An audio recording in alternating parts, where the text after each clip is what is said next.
Okay, time to look at a bigger example here.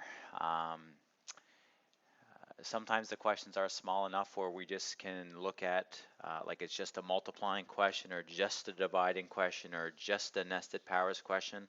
But sometimes they're like this, where it's a big question and bigger doesn't mean that we're going to do it differently. Bigger just means that, well, it's bigger. So we're going to focus on just the numerator to begin. And so in simplifying the numerator, we of course look at the number parts, and because we're multiplying, we will multiply them. 5 times 2 is 10. Then we start looking at the variable parts, and we look at the x and the x squared,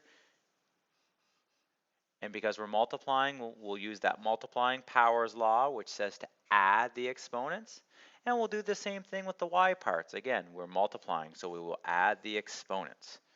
So now the numerator is 10x cubed y cubed.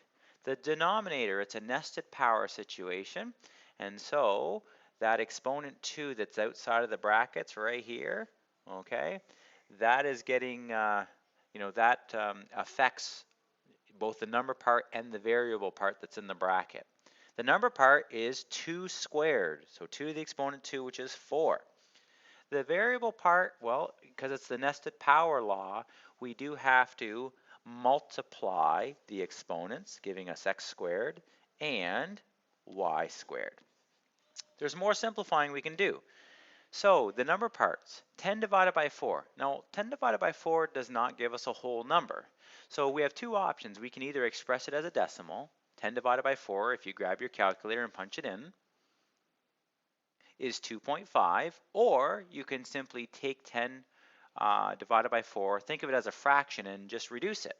Well, 10 fourths in lowest terms is 5 halves, which is the same as 2.5.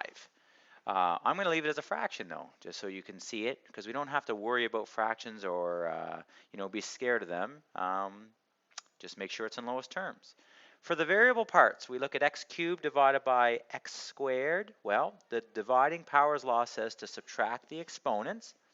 So that would be x to the exponent 1, or just more simply x. And then for the y part, y cubed divided by y squared, subtract the exponents, leaving us with y to the exponent 1, which is the same as y. And so our simplified expression is 5 halves xy.